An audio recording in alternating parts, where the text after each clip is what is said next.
আর যখন ঠিক ১ মাস বাকি আসন্ন জাতীয় নির্বাচনের তখন অনেকটাই ফিকে গণভোটের আলোচনা। অথচ এই গণভোটের সঙ্গে জড়িত গণঅভ্যুত্থান পরবর্তী রাষ্ট্র সংস্কারের ভবিষ্যৎ সমালোচনা থাকলেও সরকার কিছু উদ্যোগ নিচ্ছে, কিন্তু তার নৈতিকতা ও ভিত্তি নিয়ে উঠছে প্রশ্ন। অপরদিকে বড় রাজনৈতিক দলের শীর্ষ নেতার বক্তব্যে এটি উঠে আসছে যে গণভোটের প্রচারের দায়িত্ব কোনো দলের নয়। এই যখন মাঠের বাস্তবতা, তখন আজকের ভোটের ট্রেনে আলোচনা করবে গণভোটের প্রচারণা শিরোনামে। আর পুরো আয়োজনে আপনার সঙ্গে থাকবো আমি আজহার লিমন। দর্শক, আমাদের আজকের আলোচনায় আমরা দেখব তৃণমূলে গণভোটের প্রচার প্রচারণার চিত্র বিশ্লেষণ করব, গণভোট নিয়ে গণমানুষের ভাবনা, গণভোটের প্রচারে সরকার ও রাজনৈতিক দলের ভূমিকা, এর জন্য যুক্ত হবেন অতিথি। তবে শুরুতেই প্রাক নির্বাচনী জনমত জরিপ নিয়ে কিছু তথ্যচিত্র। আমরা দেখছি যে ২২,০০০ মানুষের উপর প্রাক নির্বাচনী এই জরিপটি করেছে আইআইএলডি, প্রজেকশন বিডি, জাগরণ ফাউন্ডেশন এবং ন্যারেটিভ নামের ৪টি সংগঠন। এই জরিপে বিএনপি এবং জামাতের ভোটের ব্যবধান মানে অনেকটাই কম। এখানে দেখা যাচ্ছে যে বিএনপি ৩৪.৭%, অর্থাৎ ৩৪ যাদের উপর জরিপ করা হয়েছে তাদের ৩৪.৭% মানুষ বিএনপিকে ভোট দেবে এটা বলেছে। জামাত ইসলামীকে ভোট দেবে বলেছে এরকম শতাংশটা হলো ৩৩.৬। সিদ্ধান্তহীনতা জানিয়েছে ১৭% ভোটার। এনসিপিকে ৭.১% মানুষ বলেছে তারা এনসিপিকে চায়। ইসলামী আন্দোলনকে চায় ৩.১%, এবং অন্যান্য দলগুলোকে চেয়েছে ৪.৫%। আমরা এই জরিপটিতে বিভিন্ন ধরনের সূচক আছে। এইবার আমরা একটু দেখব যে স্বল্প শিক্ষিত উচ্চশিক্ষিত মানুষের মনোভাবের বিষয়টি। এই আইআইএলডি, প্রজেকশন বিডি, জাগরণ ফাউন্ডেশন এবং ন্যারেটিভ বিডি এরা যেটি দেখিয়েছে যে স্বল্প শিক্ষিত ভোটারদের বেশিরভাগ বিএনপিকে চেয়েছে, অর্থাৎ বিএনপির এখানে শতাংশ হলো ৩৯.৩। কিন্তু এর বিপরীত চিত্র আবার উচ্চশিক্ষিত ভোটারদের ক্ষেত্রে দেখা যাচ্ছে। উচ্চশিক্ষিত ভোটারদের ৩৭.৪% চেয়েছে আবার জামাতকে। এবারে আমরা একটু নারী ভোটারদের মনোভাব বা অভিপ্রায়ের বিষয়টি একটু দেখে নিতে চাই। যেটি দেখছি যে নারী ভোটারদের ক্ষেত্রে বিএনপি এবং জামাতের শতাংশটা প্রায় কাছাকাছি দেখা যাচ্ছে। এখানেও দেখা যাচ্ছে যে বেশিরভাগ নারী জামাতকে পছন্দ করেছে তাদের জরিপে। এটির শতাংশ হলো ৩৩%, বিএনপিকে পছন্দ করেছে ৩১%। এই জরিপ নিয়ে এ পর্যায়ে আমরা প্রশ্ন করতে চাই যুক্ত হওয়া অতিথিকে। আমাদের সঙ্গে দৈনিক সমকাল প্রধান কার্যালয় থেকে যুক্ত হয়েছেন ওই দৈনিকটির রাজনৈতিক প্রতিবেদক রাজীব আহমেদ। রাজীব আহমেদ, আপনাকে স্বাগত আজকের এই ভোটের ট্রেনে। লিমন, আপনাকে ধন্যবাদ। রাজীব আহমেদ, শুরুতেই আমরা এই যে জরিপটি একটু দেখালাম, যেহেতু মানে ভোটের ট্রেনে আমরা এই ধরনের খবরগুলো দেখাই, জরিপ নিয়ে প্রশ্ন করব, পরে আমরা গণভোটের আলোচনায় যাব। দেখলেন যে আইআইএলডি, প্রজেকশন বিডি, জাগরণ ফাউন্ডেশন, ন্যারেটিভ, মানে এই সংগঠনগুলো একটা জরিপ করেছে এবং তাতে দেখা যাচ্ছে বিএনপি এবং জামাতের যে মানে পছন্দ করার অভিপ্রায়টা যেটা দেখা যাচ্ছে খুব কাছাকাছি। মানে আপনার কাছে কি মনে হয়, মানে মাঠের চিত্রটা কেমন? আপনি তো রাজনৈতিক পরিস্থিতির দিকে নজর রাখেন। লিমন, একটা বিষয়, এখানে যে দুটি প্রতিষ্ঠান আইআইএলডি এবং জাগরণ, তাদের সম্পর্কে আমি খুব বেশি জানি না।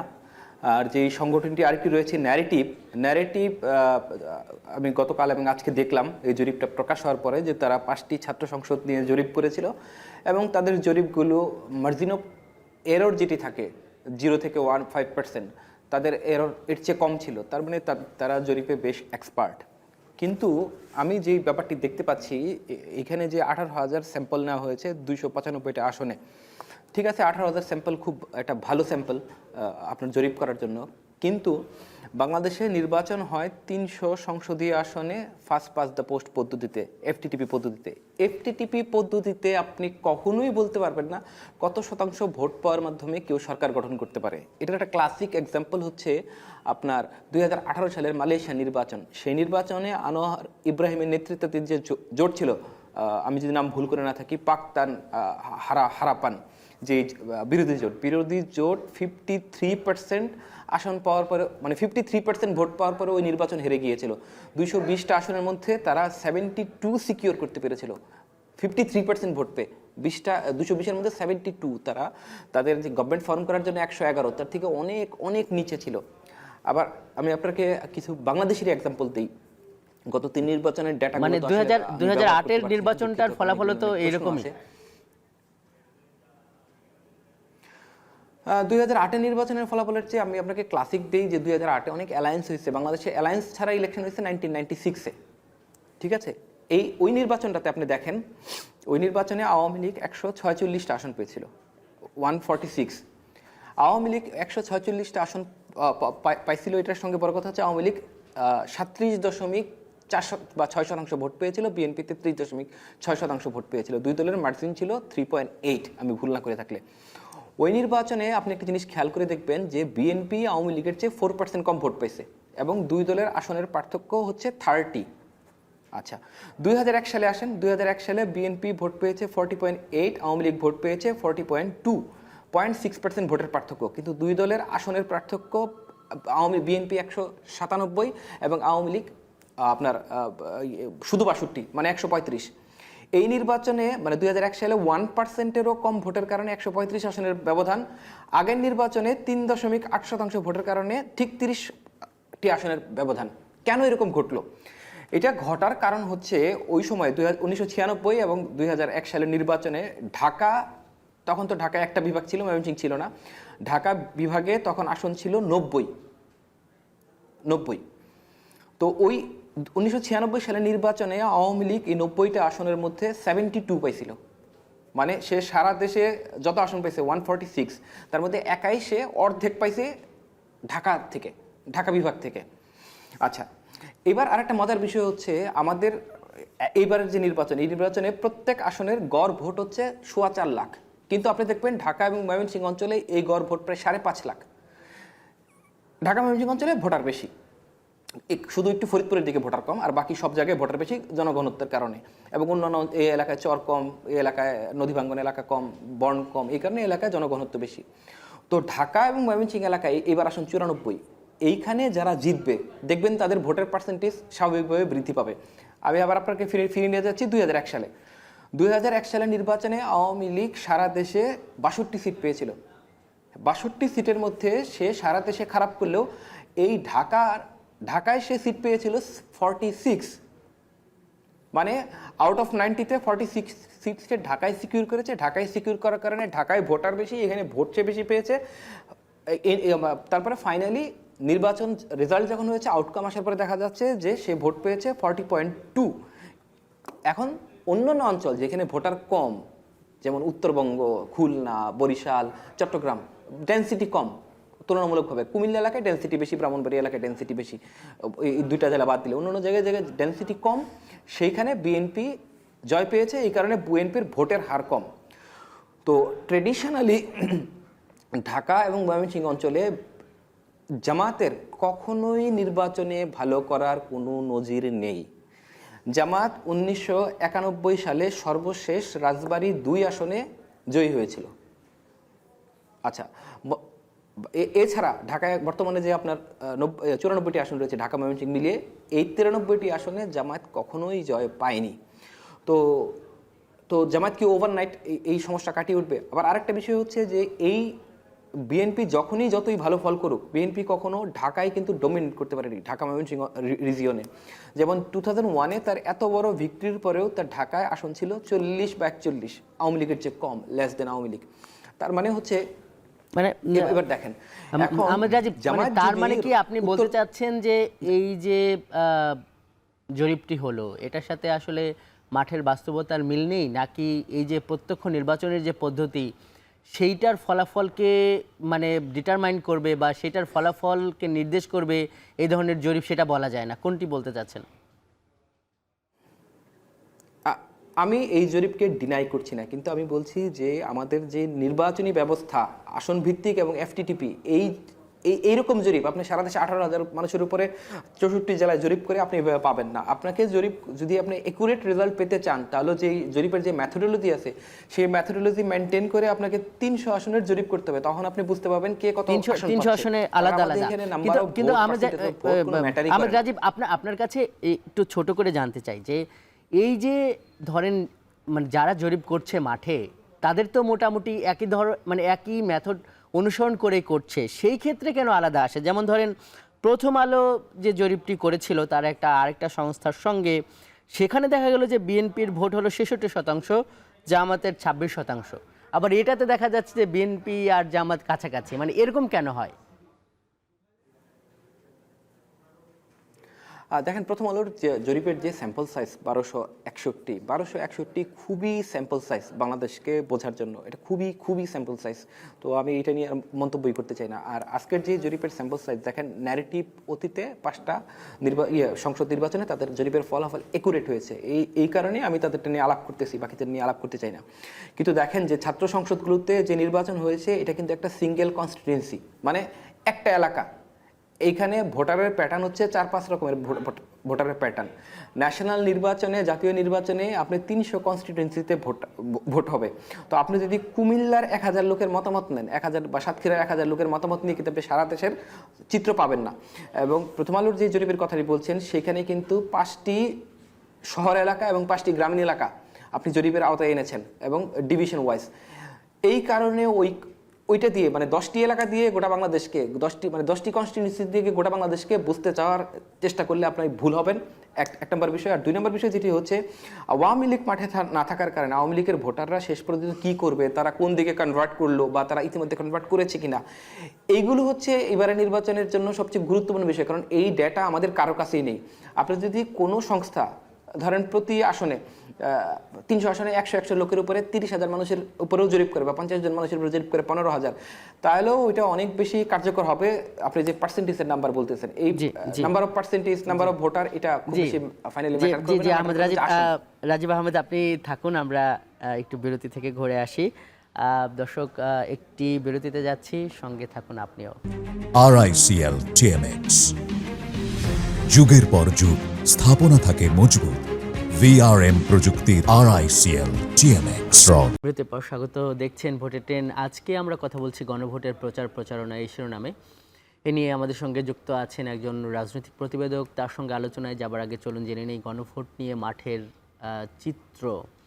চট্টগ্রাম থেকে পর্যবেক্ষণটি পাঠিয়েছেন সহকর্মী ফয়সাল করিম। চট্টগ্রামে শীতের আমেজের সাথে আমরা ভোটের আমেজও দেখতে পাচ্ছি এবং ভোটের আর 1 মাস বাকি, এবং সেই 1 মাসকে কেন্দ্র করে আমরা যেটা দেখছি যে চট্টগ্রামে আজ থেকে গণভোটের পক্ষে আনুষ্ঠানিক প্রচারণা ও ভোটার উদ্বুদ্ধকরণের যে কর্মসূচি সেটি হাতে নিয়েছে চট্টগ্রাম জেলা প্রশাসনের উদ্যোগে। এই কর্মসূচি পালিত হচ্ছে এবং চট্টগ্রামের ডিসি পার্কে যে মাসব্যাপী ফুল উৎসব চলছে, সেই ফুল উৎসবকে কেন্দ্র করেই আজকে এই কর্মসূচি উদ্বোধন করা হয়েছে।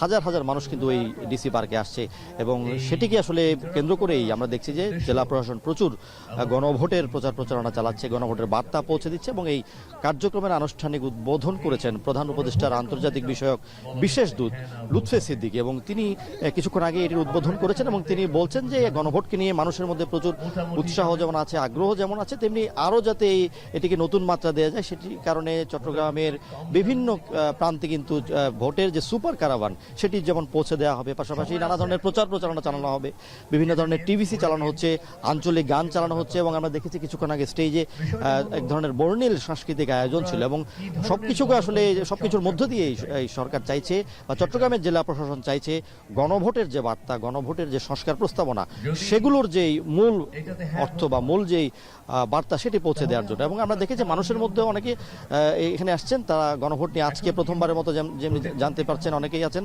আবার যারা জানেন তারা কিন্তু বলছেন যে এই বাংলাদেশের যে পরিবর্তন তারা চান, সেই পরিবর্তনের জন্য তারা গণভোটের পক্ষে রায় দিবেন। গণভোটের পক্ষে কথা হচ্ছে কি, মানে ভোটটা কিভাবে হবে ওই বিষয়ে পক্ষে আর বিপক্ষে আর কি। আমি গণভোটের পক্ষে আছি। আমরা সবাই হ্যাঁ বলবো, কারণ দেশ পরিবর্তন করতে হলে আমরা অবশ্যই গণভোটকে আমরা হা বলে স্বাগত জানাতে হবে। দেশের উন্নতির জন্য অবশ্যই গণভোটের প্রয়োজন আছে। চট্টগ্রামে 3টি যান সুপার কারাভান সহ 3টি যান কিন্তু এই গণভোটের বার্তা বিভিন্ন প্রান্তে এবং বিভিন্ন শ্রেণী পেশার মানুষের কাছে পৌঁছে দেবে। এই শুনে এবার আমরা আমাদের সঙ্গে যুক্ত হওয়া অতিথির পর্যবেক্ষণ নেব। আমাদের সঙ্গে দৈনিক সমকাল থেকে যুক্ত হয়েছেন পত্রিকাটির রাজনৈতিক প্রতিবেদক আহমেদ রাজীব আহমেদ, আপনাকে আরেকবার স্বাগত। আপনি শুনছিলেন যে গণভোটের প্রচারণা সরকারিভাবেই বিভিন্ন জায়গায় হচ্ছে। এই যে সুপার ক্যারাভান নামে এই 10টি গাড়ি ছেড়েছে সরকার, সেটা এখন চট্টগ্রামে আছে। আপনার কাছে প্রথম যে প্রশ্ন সেটি হলো যে এই যে গাড়িগুলো মানে জেলা প্রশাসক কার্যালয় কেন্দ্রিক ছোট ছোট কিছু বা ছোট বড় কিছু অনুষ্ঠানে অংশ নিচ্ছে, মানে প্রথম প্রশ্নটা হলো যে আপনার কাছে কি মনে হয় যে এটা এক ধরনের দায়সারা বা কেতাবি একটা প্রচারণার উদ্যোগ সরকারের, এরকম মনে হয় কিনা? আর দ্বিতীয়ত হলো এই সরকার যখন এই প্রচারণাটি শুরু করেছে তখন আবার বিভিন্ন দলীয় যারা অ্যাক্টিভিস্ট সাংবাদিক এরা আবার কেউ কেউ বলছে যে সরকার এটি করতে পারে কিনা, একটা পক্ষ নিয়ে একটা গণভোটের হ্যাঁ ভোট দিন এই ধরনের প্রচারণায় নামতে পারে কিনা। এই দুইটা সিচুয়েশনে আপনার মন্তব্য বা বক্তব্য জানতে চাই। জি, ধন্যবাদ আপনাকে। যেমন একটা একেবারে সাম্প্রতিক উদাহরণ দিই, 2023 সালে চিলিতে যে গণভোট হয়েছিল সংবিধানের উপরে যে রেফারেন্ডাম ছিল, সেখানে হ্যাঁ ভোট দিন বা না ভোট দিন, সরকার কোন পক্ষে ছিল? সরকার তো হ্যাঁ ভোটের পক্ষে প্রচার চালিয়েছে চিলি সরকার, এবং সেই গণভোট হেরেছে, সরকার হেরে গেছে। দ্বিতীয় একটা বিষয় যেটা হচ্ছে যে এর আগে যখন ব্রেক্সিট হলো তখন তো গভর্নমেন্ট, ডেভিড ক্যামেরনের গভর্নমেন্ট একদম প্রকাশ্যে ব্রেক্সিটের বিরুদ্ধে করে প্রচার চালাইছে। তো কি হয়েছে? সরকার প্রচার চালাইছে কোনো বিষয় না, বিষয় হচ্ছে যে যদি এইরকম একটা গণভোট হইতো, যে এই গণভোটে বলা হইতো যে ডক্টর ইউনূস 5 বছর থাকবে বা ডক্টর ইউনূস 3 বছর থাকবে বা এই সরকার পরবর্তীতে দায় মুক্তি পাবে বা এই সরকার লোকজন এই লাভ হবে, তো যেহেতু এখানে তাদের কোনো লাভ লোকসানের বিষয় নাই, সুতরাং আমি এই জায়গায় কোনো কনফ্লিক্ট অফ ইন্টারেস্ট বা ক্ষমতার অপপ্রয়োগের কিছু দেখি না। যদি সরকার গণভোটের দিন ব্যালট কাটে বা সরকার যদি গণভোটের মধ্যে রিগিং করে, কারচুপি করে, তখন আমি বলবো যে সরকার এটা করতে পারে না, এটা অন্যায়, এটা অবৈধ। কিন্তু আপনি প্রচার করার মধ্যে আমি কোনো সমস্যা দেখতে পাচ্ছি না। একটা এটা this is my humble understanding. অন্যরা যারা সমস্যা দেখতে পাচ্ছেন, কেন দেখতে পাচ্ছেন আমি জানি না। দ্বিতীয় একটা বিষয় যেটা হচ্ছে 1991 সালে যে গণভোট হয়েছিল, সেই গণভোটের সময় ক্ষমতায় ছিল বিএনপি এবং বিএনপিকে সাপোর্ট করে তখন ছিল বিএনপির তখন ওই সময় 143 সিট ছিল, তার কিছু শর্ট ছিল ওই গভর্নমেন্টের বাইরে থেকে গভর্নমেন্টের সাপোর্ট করে বিএনপিতে জামাত ছিল তখন আপনার কনফিডেন্স অ্যান্ড সাপ্লাইয়ের অংশ হিসেবে ছিল। তো ওই সময় কি তারা গণভোটের হ্যাঁ পক্ষে প্রচার চালায় নাই? চালাইছে তো বিএনপি তো সরকারি দল ছিল, তখন তো প্রচার চালিয়েছে হ্যাঁ ভোটের পক্ষে। 1977-এ শহীদ রাষ্ট্রপতি জিয়াউর রহমানের যে গণভোট 1977-এর 30 মে, ওই সময় তো সরকারের পক্ষ থেকে 19 দফা এবং গণভোটের পক্ষে এবং কনস্টিটিউশনের যে 37টা চেঞ্জেস এসেছিল 9টা ফরমানের মাধ্যমে, তো তার পক্ষে তো প্রচার চালানো হয়েছিল 1985 না, মানে এই যে ইতিহাস এটি তো স্পষ্ট মোটামুটি। তাইলে পরে এই যে বিএনপি পক্ষের অনেক অ্যাক্টিভিস্ট তারা কেন এমন প্রশ্ন তুলছে? এবং আরেকটা ব্যাপার একই সঙ্গে প্রশ্ন করে রাখি রাজীব আহমেদ, সেটা হলো যে বিএনপির যিনি মহাসচিব, ওনাকে যখন আজকে গণভোট নিয়ে প্রশ্ন করা হয়েছে তখন উনি বলেছেন যে গণভোটের প্রচারের দায়িত্ব বিএনপির না, জনগণের ইচ্ছায় জনগণ হ্যাঁ অথবা না ভোট দেবে। তাহলে এই যে দেখেন যে তাহলে সংগঠন যদি জড়িত না হয়, আপনি দুইটা উদাহরণ দিলেন, চিলির উদাহরণ দিলেন, ব্রেক্সিটের উদাহরণ দিলেন, তাহলে এই যে রাজনৈতিক দলগুলো যারা জুলাই চার্টারে সাইন করলো, যাদের মতামতের ভিত্তিতে সনদ তৈরি হলো, যারা ঐকমত্য কমিশনে ছিলেন, তো তারা যদি অংশ নেয় নাই, আদৌ এই গণভোট জিতবে কিনা আপনার কি মনে হয়? দেখেন, গণভোট জিতবে কি হারবে এটা তো বহু পরের প্রশ্নটা যেটা হচ্ছে যে যারা না ভোটের ক্যাম্পেইন করতেছে, আমি তাদের মধ্যে কোনো রকম কোনো অপরাধ দেখি না ভোটের ক্যাম্পেইন করা। যার ব্যক্তিগত অভিরুচি, কেউ যদি মনে করে যে এই সংস্কারগুলোর প্রয়োজন নাই, তাহলে সে না ভোটের ক্যাম্পেইন করবে, সমস্যা কি, তার ইচ্ছা। কিন্তু আমি আপনার প্ল্যাটফর্মটাকে, যেহেতু আপনি যে আমাকে অ্যালাউ করেন, তাহলে আমি দুইটা বিষয় আপনাকে বলতে পারি যেগুলো একেবারে ব্ল্যাটেন্ট লাই, একেবারে নির্জলা মিথ্যা। এই একটা বিষয় আমি আপনার প্ল্যাটফর্মকে ব্যবহার করে ডিবাঙ্ক করার সুযোগ চাচ্ছি। সেই হচ্ছে যে আমি দেখতে পাচ্ছি যে আমাদের এখানে এক্সট্রিমিস্ট যে নানান গ্রুপগুলো আছে, যারা ডেমোক্রেসি এবং ভোটকে হারাম মনে করে, একে আপনার অনইসলামিক আখ্যা দিয়ে এটার বিরোধিতা করে এই যারা আছেন এক্সট্রিম মানে ফার রাইটিস্ট যারা, ওনাদের অনেকেই প্রচার চালাচ্ছেন গণভোটে না ভোট দেওয়ার জন্য। এবং আমার ওনাদের কাছে একটা প্রশ্ন যে ভোট দেওয়া যে হারাম হয় তাহলে গণভোট দেওয়া কি হালাল? Number one. তো এগুলো আসলে অনর্থক বিতর্ক, কিন্তু ওনারা না ভোট দেওয়ার জন্য প্রচার চালাচ্ছেন, চালাতেই পারেন, নাগরিক হিসেবে ওনার অধিকার আছে। কিন্তু যেই কারণ দেখি না ভোট চাওয়া হচ্ছে সেইটি খুবই বিপজ্জনক। একটি বলা হচ্ছে যে গণভোটে হ্যাঁ পাশ করলে বিসমিল্লাহ থাকবে না, আরেকটি বলা হচ্ছে যে গণভোটে পাশ করলে সংবিধানের মূলনীতিতে আল্লাহর উপর আস্থা ও বিশ্বাস ফিরবে না। এই দুটি তথ্যই ভুল এবং দুটি দাবি মিথ্যা। প্রথম কথা হচ্ছে যে জুলাই সনদে সংবিধান সংস্কার রিলেটেড 48টি প্রস্তাব রয়েছে।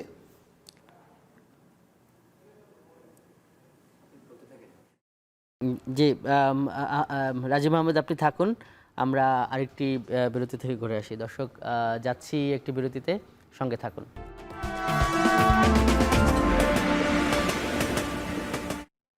বিরতির পর স্বাগত। দর্শক দেখছেন ভোটের ট্রেন, আর আপনার সঙ্গে আছি আমি আজহার লিমন। রাজীব আহমেদ, আমরা আলোচনা করছিলাম, মাঝখানে একটু যান্ত্রিক ত্রুটি, কারিগরি ত্রুটি হয়েছে। আমরা যেটি বলছিলাম যে এই যে একটা পরিস্থিতি যে গণভোটের প্রচারণা সরকার চালাতে পারে কি না, এবং এই যে রাজনৈতিক দলগুলো যদি সহযোগিতা না করে, কারণ রাজনৈতিক দলগুলোরই সংগঠন দেশব্যাপী বিস্তৃত আছে এবং এই সরকারটি অরাজনৈতিক, এই কারণে ওই ধরনের কোনো সংগঠন নেই, তখন এই গণভোটের আসলে ভবিষ্যৎটা কী হবে আপনি বলছিলেন? জি, আমি আপনার প্ল্যাটফর্ম ইউজ করে যেটি ডিবাঙ্ক করতে চেয়েছিলাম, আমি শুরু করেছিলাম কিন্তু শেষ করতে পারিনি। সেটি হচ্ছে যে একটি অপপ্রচার করা হচ্ছে যে গণভোট হ্যাঁ পাশ করলে সংবিধানে বিসমিল্লাহ এবং আল্লাহর উপর আস্থা ও বিশ্বাস এই জিনিসটা মূলনীতিতে পুনর্বহাল হবে না, পুনঃসংযোজন হবে না। এটা সম্পূর্ণ মিথ্যা কথা এবং সম্পূর্ণ অপপ্রচার। প্রথম কথা হচ্ছে জুলাই সনদে সংবিধানের 48টি অনুচ্ছেদের উল্লেখ রয়েছে যেগুলো সংস্কার হবে। সংবিধানে মোট অনুচ্ছেদের সংখ্যা 153। সংবিধানে আরও 105টি অনুচ্ছেদ আছে, সেগুলো কিন্তু জুলাই সনদে নেই, কারণ সেগুলো পরিবর্তন হবে না, এখন যেমন আছে তেমনই থাকবে। বিসমিল্লাহ সংবিধানের প্রস্তাবনার অংশ, আমাদের সংবিধানের প্রস্তাবনায় কোনো পরিবর্তন আসবে না, সুতরাং বিসমিল্লাহ তার আগের জায়গাতেই থাকবে। যারা বলছেন যে জুলাই সনদে বিসমিল্লাহ নেই সেই কারণে বিসমিল্লাহ বাদ হয়ে যাবে, এটি সম্পূর্ণ মিথ্যা। আচ্ছা, দ্বিতীয় আরেকটি বিষয় হচ্ছে যে আমাদের সংবিধানে 8 অনুচ্ছেদে রাষ্ট্র পরিচালনার 4টি মূলনীতি ছিল 1972-এ: সমাজতন্ত্র, বাঙালি জাতীয়তাবাদ, গণতন্ত্র এবং ধর্মনিরপেক্ষতা। 1977 সালে ফরমানের মাধ্যমে ধর্মনিরপেক্ষতার পরিবর্তে এসেছিল আল্লাহর উপর, সর্বশক্তিমান আল্লাহর উপর আস্থা এবং পূর্ণ বিশ্বাস, এবং সমাজতন্ত্রের অর্থ চেঞ্জ এসেছিল সামাজিক ন্যায় বিচার অর্থে, এবং বাঙালি জাতীয়তাবাদের পরিবর্তে বাংলাদেশি জাতীয়তাবাদ এসেছিল।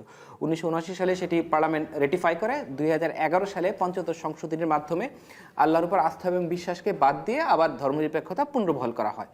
এতটুকুই কথা। এইবার যখন সংস্কারের আলাপ শুরু হলো, তখন কমিশন মার্চে যে রিপোর্টটি দিয়েছিল সেখানে প্রস্তাব করেছিল যে ধর্মনিরপেক্ষতার পরিবর্তে বহুত্ববাদ আসবে এবং আমাদের মুক্তিযুদ্ধের যে 3 লক্ষ্য, সাম্য, মানবিক মর্যাদা এবং সামাজিক ন্যায় বিচারও যুক্ত হবে মূলনীতিতে। কিন্তু রাজনৈতিক দলগুলো প্রথম দফার সংলাপেই বহুত্ববাদের বিষয়ে তীব্র আপত্তি জানায় এবং বলল যে বহুত্ববাদ রাখা যাবে না। আচ্ছা, তখন বিএনপি, জামাত সহ 11টি দল বলেছিল যে আল্লাহর উপর আস্থা ও বিশ্বাস পুনর্বহাল করতে হবে। এবার চলে আসুন জুন মাসে, যখন দ্বিতীয় ধাপের সংলাপ শুরু হলো। দ্বিতীয় ধাপের সংলাপে ধর্মনিরপেক্ষতা, বহুত্ববাদ বাদ দেওয়া হলো, বাদ দেওয়ার প্রস্তাবই বাদ গেল। তখন বলা হলো ধর্মীয় স্বাধীনতা এবং সম্প্রীতি, এই বিষয়টি থাকবে মূলনীতিতে ধর্মনিরপেক্ষতার পরিবর্তে। সেটিও বিএনপি জামাত রিজেক্ট করলো। আপনি দেখবেন পেজ নাম্বার A5 এবং প্রস্তাব নাম্বার 7, সেখানে যে জিনিসটি বলা আছে যে এই বিষয়ে যে দলগুলো নোট অফ ডিসেন্ট আছে তারা সেটি ইশতেহারে উল্লেখপূর্বক আগামী নির্বাচনে পর বাস্তবায়ন করতে পারবে। মানে বিএনপি, জামাত বা যে 11টি দল আল্লাহর উপর আস্থা ও বিশ্বাস পুনর্বহাল চেয়েছে, তারা যদি নির্বাচনে জয়ী হয় তারা সেটি করতে পারবে। এবার আসেন কীভাবে করতে পারবে। জুলাই সনদের যে প্রশ্নের যে 4টি ভাগ, প্রথম ভাগ কি? তত্ত্বাবধায়ক সরকার, নির্বাচন কমিশন, দুর্নীতি দমন কমিশন, ন্যায়পাল, পিএসসি এবং সিএসি, এই সংক্রান্ত 6টি প্রস্তাব, সংস্কার প্রস্তাব। এবং দ্বিতীয় ভাগে রয়েছে আপনার ভোটের অনুপাতে উচ্চকক্ষ গঠনের সংক্রান্ত 3টি প্রস্তাব, এই মোট 9টি প্রস্তাব। এই 9টি প্রস্তাবের 8টিতে বিএনপির নোট অফ ডিসেন্ট আছে, বিভিন্ন দলের নোট অফ ডিসেন্ট আছে। তো বলা হয়েছে যে যারই নোট অফ ডিসেন্ট থাকুক এই 9টি প্রস্তাবের ক্ষেত্রে সেটি কার্যকর হবে না। গণভোট জিতলে এই প্রথম ভাগের 2টি অংশ বাস্তবায়ন বাধ্যতামূলক হবে 180 দিনের মধ্যে। আচ্ছা, তৃতীয় ভাগে রয়েছে এমন 30টি সংস্কার যেখানে মেজরিটি সংখ্যক দলের, মানে 30টি দলের মধ্যে 26-27টির করে সমর্থন রয়েছে, মানে এটিকে ধরা হয়েছে ঐক্যমত্য হয়েছে, নোট অফ ডিসেন্ট নেই। এই 30টিও গণভোট জয়ী হলে বাস্তবায়ন করতে হবে। চতুর্থ ভাগে রয়েছে আরও 9টি প্রস্তাব যেগুলোতে বিভিন্ন দলের নোট অফ ডিসেন্ট রয়েছে, এর মধ্যে মূলনীতির একটি। এইটি বলা হয়েছে গণভোটে হ্যাঁ জিতলেও যেই দল যেভাবে নোট অফ ডিসেন্ট দিয়েছে সে ক্ষমতায় গেলে সেভাবে বাস্তবায়ন করতে পারবে। তার মানে বিএনপি আর জামায়াত যদি ক্ষমতায় যায় তাহলে তারা তাদের প্রতিশ্রুতি অনুযায়ী সংবিধানের মূলনীতিতে আল্লাহর উপর আস্থা ও বিশ্বাস পুনর্বহাল করতে পারবে। কিন্তু একটি পক্ষ বিসমিল্লাহ ফেলে দেওয়া হচ্ছে এবং আল্লাহর উপর আস্থা বিশ্বাস ফিরবে না, এইরকম একটি ধোঁয়া তুলে ধর্মকে ব্যবহার করে বলার চেষ্টা করছে যে এটি ইসলাম বিরোধী। এইটি খুবই দুঃখজনক একটা মিথ্যা প্রচার।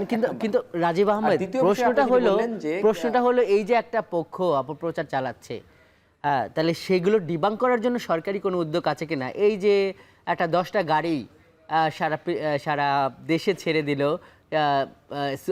যে সুপার ক্যারাভান, মানে এই 12 কোটি ভোটার, তাদের তো সচেতন করার ব্যাপার আছে এবং সব ভোটারই তাদের ব্যক্তিগত অভিপ্রায় বা ইচ্ছা তারা এটি করবে কি করবে না। তো এই জায়গায় এই উদ্যোগগুলো আসলে খুব সীমিত কিনা বা খুব লোক দেখানো বা শুধু আনুষ্ঠানিকতা কিনা, এ ব্যাপারে আপনার মন্তব্য জানবো। আরেকটি বিরতিতে যেতে হচ্ছে, আপনি একটু সংযুক্ত থাকুন। দর্শক, যাচ্ছে আরেকটি বিরতিতে।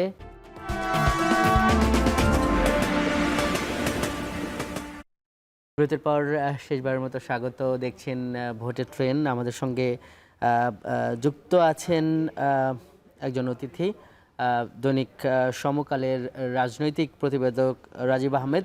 রাজীব আহমেদ, আমরা শেষ পর্বে আপনাকে আরেকবার একটু স্বাগত জানাচ্ছি। সেটা হলো যে আপনাকে যে প্রশ্নটা রেখে গিয়েছিলাম, ধন্যবাদ, যে এই যে ডিবাঙ্ক করার ব্যাপার আছে এবং মানে এই যে একটা জটিল ব্যাপার গণভোটের, আপনি 48টি প্রস্তাবনার কথা বললেন, সংবিধানের সঙ্গে সম্পর্কিত ব্যাপার, এগুলো তো মানুষের বুঝে শুনে ভোট দিতে হবে। তো সেই জায়গায় কি সরকারি উদ্যোগগুলোকে যথেষ্ট মনে হচ্ছে? সংক্ষেপে যদি একটু বলেন। না, সরকারের উদ্যোগ যথেষ্ট মনে হচ্ছে না। ডক্টর ইউনূস সরকার গত 16-17 মাস যা দেখলাম তাতে ওনাদের সরকার তো সবসময় সব কিছুই খুব ক্যাজুয়ালি শুরু করে, পরে শেষ সময়ে এসে একটা হচপচ পাকায়, এবারও তেমন দেখা যাচ্ছে। তবে আমি রিপোর্টার হিসেবে মাঠে যেখানে যাচ্ছি, লোকজনের সঙ্গে কথা বলছি, লোকজনের মধ্যে পরিবর্তনের আকাঙ্ক্ষা আছে। লোকজন হ্যাঁ ভোটই হয়তো দিবে, হ্যাঁ ভোটই হয়তো জয়ী হবে, মাঠের যে পরিস্থিতি দেখা যাচ্ছে। তবে আমি আপনার এখানে একটা মজার কথা বলে শেষ করতে চাই, সেটা হচ্ছে যে এইবারের গণভোটে সবচেয়ে বেশি হ্যাঁ ভোট দেওয়া জরুরি হচ্ছে আওয়ামী লীগের জন্য, বা আওয়ামী লীগকে যারা সমর্থন করেন, শেখ হাসিনাকে যারা সমর্থন করেন, তাদের জন্য হ্যাঁ ভোট দেওয়া সবচেয়ে জরুরি। এখন কেন? কারণ হচ্ছে বর্তমান যে বা শেখ হাসিনার সময়ের বা আওয়ামী লীগ সময়ে যে রাজনৈতিক মানে রাষ্ট্রের যে কাঠামো ছিল এবং যে বন্দোবস্ত ছিল, যে ব্যবস্থাপনা ছিল, সেইটা যদি অব্যাহত থাকে তাহলে বিরোধী পক্ষ যারা আছে তাদের জন্য পলিটিক্যাল স্পেস পাওয়া খুবই কঠিন কাজ, এবং তারা যা করেছে বিরোধী দলের সঙ্গে তাদের সঙ্গে ঠিক সেটাই ফেরত আসার আশঙ্কা রয়েছে। কিন্তু যদি জুলাই সনদ ইমপ্লিমেন্টেশনের মাধ্যমে গণভোটে হ্যাঁ জয়ী হওয়ার মাধ্যমে বিচার বিভাগ আসলেই সত্যিকার অর্থে প্রকৃত স্বাধীন হয় এবং সাংবিধানিক এবং গণতান্ত্রিক প্রতিষ্ঠানগুলো যদি ওয়ার্ক করে, ফাংশন করে as per constitution, as per নৈতিকতা এবং আইন অনুযায়ী, তাহলে হয়তো এই বিরোধী পক্ষের নিরাপদ দেশ তৈরি হবে এবং সেখানে আওয়ামী লীগ হয়তো সুবিধা পেতে পারে। শেষ মুহূর্তে আছি, আর দুইটা একটু প্রশ্ন করতে চাই। জামাতের আমিরের দুইটা বক্তব্য আছে, আপনার কাছ থেকে একটু মতামত নেই, দর্শকদের আগ্রহ থাকে। তো সেটা হলো, জামাতের আমির কিছুক্ষণ আগে এক বক্তব্যে বললেন যে ইলেকশন ইঞ্জিনিয়ারিং এর যদি কেউ চেষ্টা করে তাহলে তার দেশ ছেড়ে পালাতে হবে। আবার আজকে আরেকটা অনুষ্ঠানে বলছে যে তারা নির্বাচনের পরে স্থিতিশীলতার স্বার্থে জাতীয় সরকারের দিকে যেতে চায়। সংক্ষেপে উত্তর দেবেন যে আগে তো বিএনপি জাতীয় সরকারের কথা বলতো, এখন জামাত বলছে, মানে এইটা তারা কেন, মানে আসলে কি জাতীয় সরকারের কোনো সম্ভাবনা বা এরকম কিছু দেখেন? না, বিএনপি তো বহু আগে থেকে বলেছে সে তার যুগপৎ আন্দোলনের মিত্রদের নিয়ে জাতীয় সরকার করবে, অ্যাকসেপ্ট জামাত বাদে বাকি সবাইকে নিয়ে, যুগপথে যারা ছিল তাদের নিয়ে জাতীয় সরকার করবে। জামায়াত এখন এটা একটা পাল্টা কার্ড খেলতেছে যে তারা বিএনপিকেও বাদ দেবে না, বিএনপিকে নিয়েও জাতীয় সরকার করবে। এগুলো আসলে একটা রাজনৈতিক বক্তব্য। দ্বিতীয় আরেকটা বিষয় হচ্ছে, জামায়াত কিন্তু হঠাৎ করে বড় দল হয়েছে, 5 আগস্টের পর যে শূন্যতা তৈরি হয়েছে সেই শূন্যতা থেকে হঠাৎ করে বড় দল হয়েছে। আসলে জামায়াত নির্বাচনে জিতলে তাকে তো দেশটা চালাতে হবে, প্রতিষ্ঠানে, সংস্থায় বা সরকারে বা যেই জায়গাগুলো বলুন যেখানে যে পরিমাণ লোক থাকা প্রয়োজন সেটি তো জামাতের নেই। তো জামায়াতের জন্য অন্য কারোর সঙ্গে অ্যালায়েন্স করা ছাড়া, আমি এই যে দেখতেছেন যে ভোটের অ্যালায়েন্স, শুধু ভোটের অ্যালায়েন্স তো শুধু ভোটের জন্য না, জামায়াত যদি সরকার গঠনের সুযোগও পায় আগামী নির্বাচনে, তার কাছে তো কম্পিটেন্ট মানুষের ঘাটতি আছে, তার যারা এমপি হবে। এখন ধরেন যে আপনি আমেরিকা থেকে একজনকে আনলেন, এনে তো আর মন্ত্রী বানাতে পারবেন না। মন্ত্রী তো আপনাদের বানাতে হবে যারা এমপি হচ্ছেন তাদের মধ্যে থেকে ম্যাক্সিমাম 10% আপনি টেকনোক্রেট দিতে পারবেন, বা প্রাইম মিনিস্টারের কয়েকজন অ্যাডভাইজার থাকতে পারবে, বাকি সবাই তো পার্লামেন্টে থাকতে হবে। আপার হাউস হবে আরও 6 মাস 7 মাস পরে, সেটা পরের কথা। তো আমি যেটা বুঝতে পারতেছি যে জামায়াত যে হিসাবটা করছে, যেহেতু তার কাছে কম্পিটেন্সির ঘাটতি আছে, অভিজ্ঞতার ঘাটতি আছে, যে নানান কর্নারের লোকজনকে, নানান মতের লোকজনকে তার এখানে ইনক্লুড করার চেষ্টা করতেছে। দুইটা জিনিস হচ্ছে, একটা হচ্ছে তার সে নিজেকে ইনক্লুসিভ দেখাতে পারছে, আর একটা হচ্ছে যে তার যেই ঘাটতিগুলো আছে এটা বলতে পারেন যে সে মানে ম্যারিট আউটসোর্সিং করছে। এটা হচ্ছে আমার অভিমত। জি জি, রাজিয়া আহমেদ, আপনাকে অনেক ধন্যবাদ আজকের এই ভোটের ট্রেনে যুক্ত হবার জন্য। দর্শক, এই ছিল আজকের ভোটের ট্রেনে, এতক্ষণ সঙ্গে থাকার জন্য ধন্যবাদ আপনাকেও।